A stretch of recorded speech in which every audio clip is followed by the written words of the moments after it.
Breaking news tonight, the dangerous close encounter at sea. Russian fighter jets coming within 30 feet of a U.S. warship. Russian pilots refusing to answer radio calls from the Americans. Martha Raddatz standing by. Also breaking, Donald Trump goes to war with the Republican Party, calling the process a scam. And tonight, allegations of death threats now against delegates who could make or break Trump.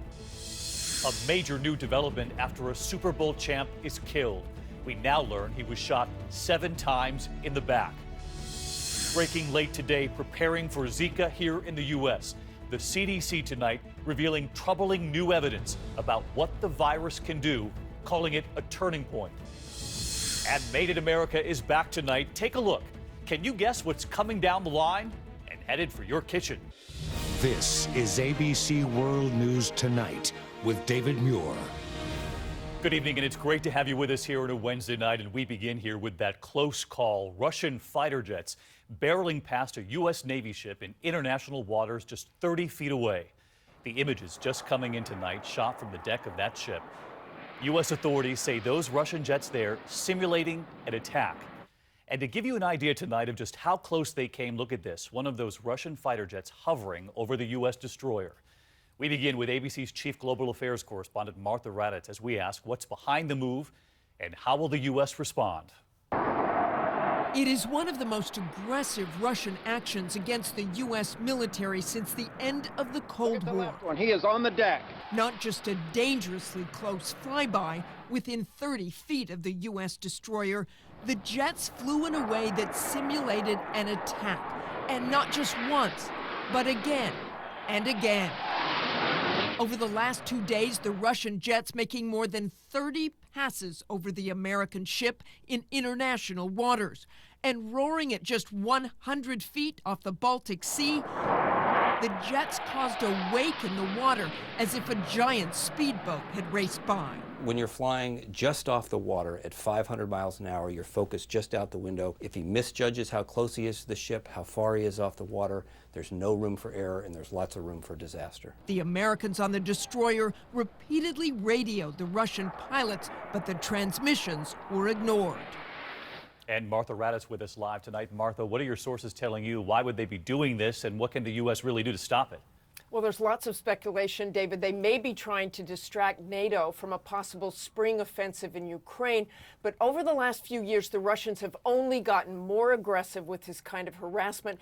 And whatever the U.S. has done behind the scenes does not seem to have worked. And there are very few good options to try and de-escalate this, David. All right, Martha Raddatz leading us off tonight. Martha, thank you. And Martha, as you know, our relationship with Russia playing a huge role in the race for the White House. And tonight, a major new development there. Donald Trump taking on the Republican Party, saying the process is a scam.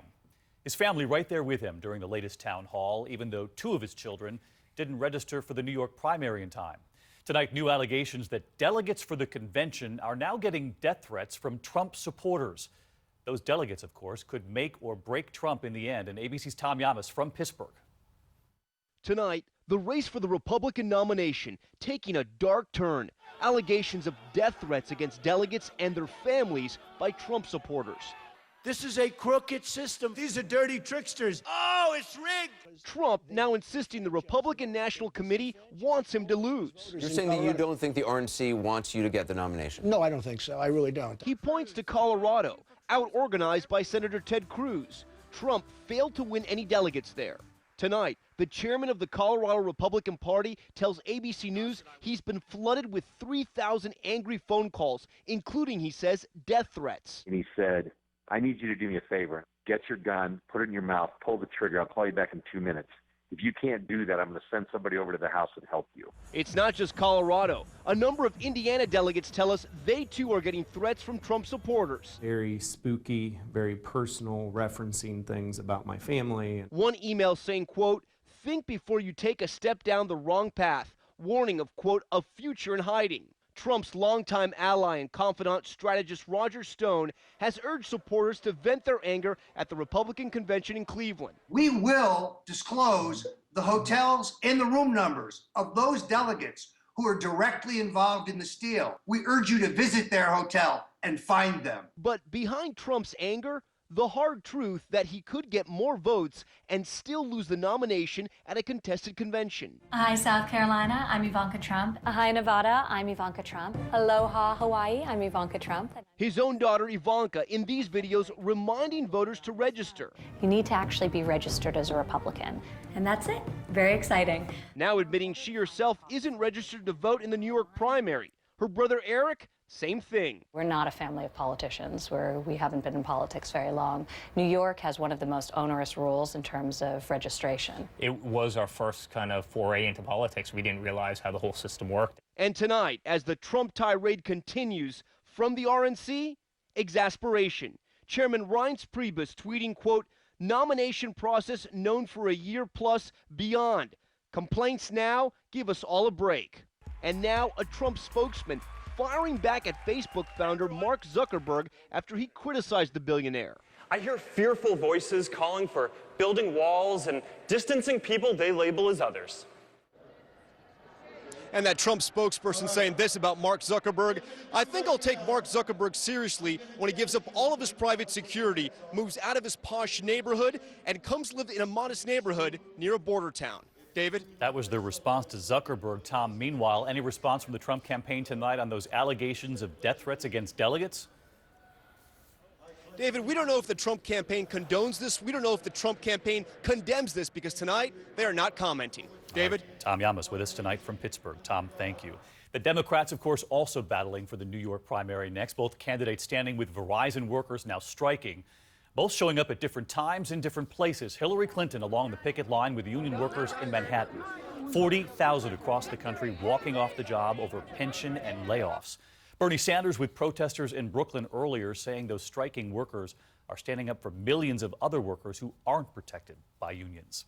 To other news, there are major developments tonight in the case of the Super Bowl champ who was killed, former NFL star Will Smith. The coroner this evening now revealing Smith was shot 8 times, 7 times in the back. ABC's Ryan Smith in New Orleans. Tonight, new details emerging in that deadly road rage killing of former NFL star Will Smith. His family's attorney saying Cardell Hayes was the aggressor. He's a cold-blooded killer. We now know the Saints football star was shot 8 times, 7 in the back. And this surveillance video may shed new light on what triggered the altercation. You could see what's believed to be Hayes' Hummer stopping in the road. Watch as Smith's Mercedes appears to bump the Hummer and leave the scene. Blocks away, police say Hayes then collided with Smith's Mercedes. They say the men exchanged words, Hayes then opening fire. Police say they also found a loaded handgun in Smith's car. Hayes' attorney claims his client did not instigate the violence. Are you saying that your client felt threatened by the presence of something Smith had or someone in his party had? Everybody out there felt threatened. And a man claiming he was a passenger in Hayes' car now supporting that story, saying Hayes saved his life. But the Smith family attorney says Smith never threatened Hayes. Will was unarmed at the time, never brandished a firearm. Smith's wife, Raquel, was also shot twice during the incident. She's recovering here, calling Smith her Superman. Hayes has not yet entered a plea to second-degree murder charges. David? Ryan Smith in New Orleans again tonight. Thanks, Ryan. And to the other moment playing out in a case making national headlines tonight, the teenager who killed 4 people in a drunk driving accident. His defense team saying he was from a wealthy family, too spoiled to understand what he had done, the so-called affluenza teen. Ethan Couch, turning 19 just 2 days ago, appearing in court as an adult for the first time and learning his fate today.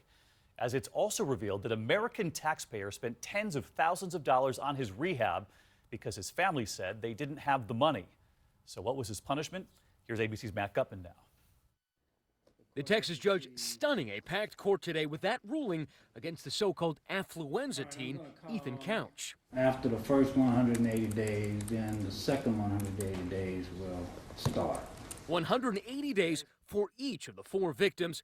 In total, the Fort Worth judge ordering the 19-year-old to serve almost 2 years in county lockup for probation violation. In 2013, Couch was sentenced to probation for killing 4 people in a drunk driving crash. He was 16 then, turned 19 on Monday. This favoritism that he's still a kid or juvenile is gone. It expired at 12 o'clock Monday. He's now an adult. He needs to be treated like one. Couch has been in jail since January when he was extradited to Texas after fleeing to Mexico. With that mop of dyed hair and a shaggy beard, he was directed into court by Sheriff D. Anderson. Certainly this time that he spent in basically in a single cell by himself with no privileges, that's a rude awakening for anyone. Especially for a teen whose $1 million legal team argued Couch was too pampered to go to jail. As part of his original sentencing, Ethan was ordered to a state-run rehab, but his millionaire parents said they couldn't afford to pay. So the state stepped in, taxpayers shelling out tens of thousands of dollars, 17 times more than the Couches. David? Matt Gutman with us tonight. Thanks, Matt. Next this evening to Chicago, and a scathing report at this hour about race and policing. A study ordered in the wake of the police-involved shooting of Laquan McDonald, outlining a deep history of tension between police and African Americans and a lack of accountability. One stark finding: of the 404 police-involved shootings over the past 8 years, 74% involved African Americans. The report comes as new police chief Eddie Johnson, an African American veteran of the Chicago PD, now officially takes over. We turn now to the severe weather at this hour. Flash flood watches and a new storm gathering strength tonight. Already so much rain across the south, and look at this. The roof of this school in Mississippi collapsing under the weight. Workers right there rushing to escape it. Luckily, no one was hurt, but let's get right to meteorologist Rob Marciano tracking it all tonight. Hey, Rob. Hey, David. A strong wave of low pressure along the tail end on the front that brought that crazy hail the past few days. Now heavy rain across the panhandle. Flash flood watches there. And over the next 48 hours, could see 3 to 5 inches of rain there and along the east coast of Florida, Jacksonville, all the way down to West Palm Beach. Want to turn your attention to the Pacific Northwest. Look at this pinwheel in this storm. It's going to slam the northwest over the next couple days. Rain and snow and wind to Southern California. The entire West really impacted by this. Heavy snow in the Colorado Rockies, and then a severe weather setup for Friday. Then things get jammed up, David. We could see several rounds of storms in this area for right over the weekend, really. Same region all over again. Rob, thank you. To an urgent medical headline tonight, the CDC now confirming today that the Zika virus does cause the brain abnormality microcephaly, babies born with smaller brains. Health officials telling us now, just as they remind us that mosquitoes that carry Zika could soon spread to 30 states here in the U.S., much scarier, in their words, than earlier thought. ABC's Steve Osunsami reporting in tonight. It's some of the most alarming language we've ever heard from the CDC. Health officials tonight say there's no longer any doubt that a single bite from a mosquito infected with the Zika virus is causing microcephaly, this severe birth defect seen in newborn children with extremely small heads. The CDC says that families in the U.S. aren't concerned enough. Even the New England Journal of Medicine is rushing a special report to publication tonight saying that the devastating infections usually happen within the first or early second trimester of pregnancy. Never before in history has there been a situation where a bite from a mosquito could result in a devastating malformation. Authorities say there could be hundreds of children born with this in Puerto Rico, and they worry the U.S. is next. Preventing the mosquito bites is a tall order. It only takes a tablespoon of standing water to breed nearly 300 mosquitoes. Congress has just approved incentives for drug makers, but nearly $2 billion in emergency Zika funding is still stalled tonight. David? Steve Osunsami with us tonight. Steve, thank you. Next year, we turn to your money, and we're back on it tonight, tracking your tax dollars, as we ask in part about 2,000 tanks just sitting in the California desert. ABC's Mary Bruce says, who's paying for it? It's all your money. Tonight, critics on Capitol Hill are squealing that pork is back. Pork spending, that is. We must cut this out-of-control spending. Funding for pet projects was banned 5 years ago, but according to the annual pig book, the practice hasn't gone away. Here's an example they point to. There are currently 2,000 spare tanks sitting unused in this California desert. Even though the Army didn't ask for it, last year lawmakers snuck in an extra $40 million to upgrade some of the tanks. They are made at this factory in Lima, Ohio, in Congressman Jim Jordan's district. He said he had no time for an interview, so we tracked him down. Why is Congress still funding this program? You don't think the Army needs tanks? The Army says they're going to need them in the future, and the idea was, are we going to actually shut down a facility, the one place in the country that still puts together tanks? Do you think this helps save jobs? I think it's just good policy. And David, this fight has been going on for years, but lawmakers say it would simply be too expensive to shut down the plant, only to restart it later. David? As the tanks sit there tonight in that desert, Mary, thank you. There is still much more ahead on World News Tonight this Wednesday.